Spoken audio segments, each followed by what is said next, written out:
Hi, my name is Miss Mackey, and I'm going to review close reading strategies that can be used in your math classes. The first thing I'd like you to do is I'd like you to follow along as I read this question. You scored 85% on your last quiz in math, and there were 20 questions on it. How many problems did you get incorrect on the quiz or test?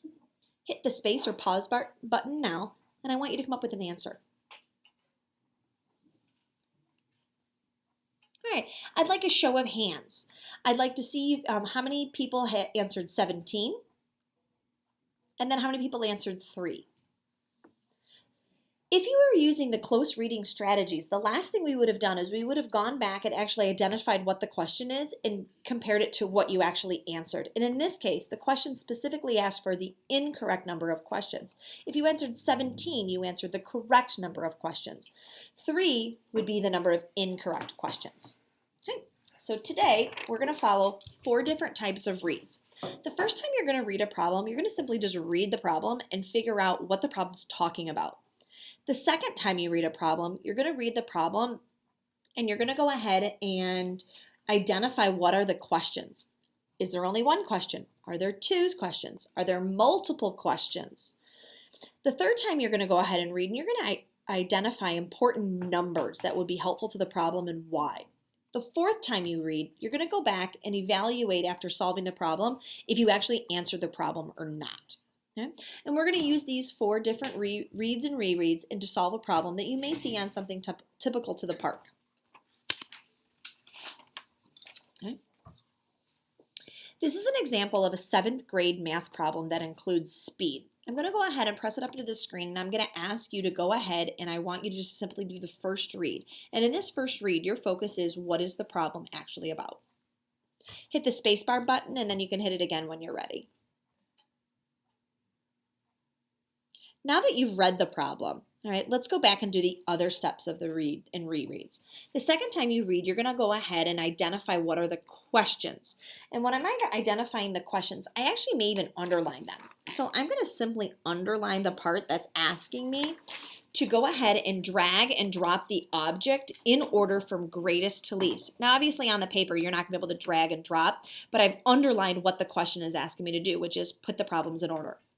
The third time we're going to read is I'm going to look for important information and be able to identify why I think it's important. So hit the spacebar button again, and I want you to go ahead and identify what numbers in the problem are actually important.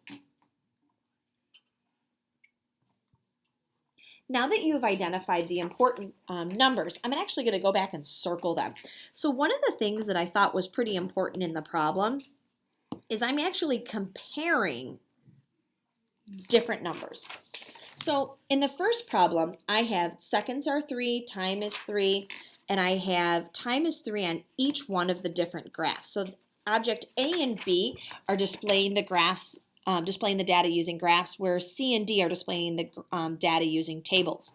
If I go ahead and look at the important information, this graph says that in 3 minutes, it's 30 meters, or 3 seconds. In object B, it's stating that it's 3 seconds. In it is 20 meters. This in a table says it's 3 seconds takes 10 and 3 seconds takes 20 in object D. Right? So I've circled that important information that in terms of numbers that I thought would help me out. All right, the fourth time I go ahead and read is I'm going to go ahead and actually stop and solve the problem. So what I'm going to ask you to do now is I want you to pair up and I want you to see if you can come up with the answer. So don't hit the pause button until you actually have an answer. Now that you and your partner have solved this problem, let's go ahead and talk about what your answer is. If I go ahead and look at the graph as well as the tables, and I'm going back and I'm doing the fourth reread, which is what did the problem actually ask me to do? It was greatest to least.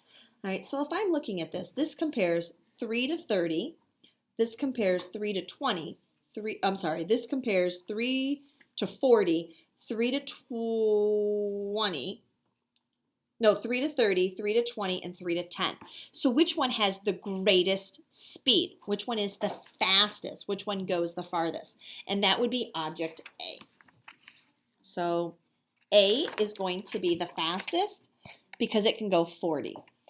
The next one is going to be object B, because it goes 30 meters in 3 seconds.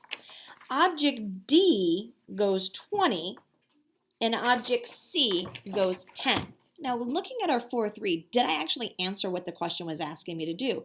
And in this case, it says put them in greatest to least. So as I do that fourth read, I'm going to go back and make sure that I've answered my question. These strategies can be used with any math problem. So let's review what those strategies are. First read the problem, figure out what the heck the problem's talking about. Second read, you're actually going to go ahead and identify the questions. Third time you're reading it, you're identifying important numbers. Fourth time you're reading it, you're going ahead and rereading after you've answered the questions to make sure that you've answered the question they actually asked. Some teachers have gone ahead and used these strategies called cubes, where you've actually circled the numbers when you're going ahead and looking for the key numbers in read 3. You can underline the question when you're reading 2. You can actually box out information when you're going ahead and figuring out what the actual problem is talking about.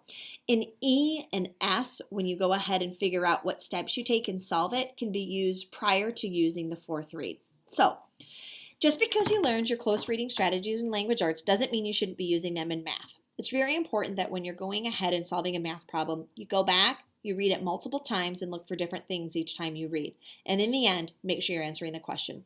Thanks.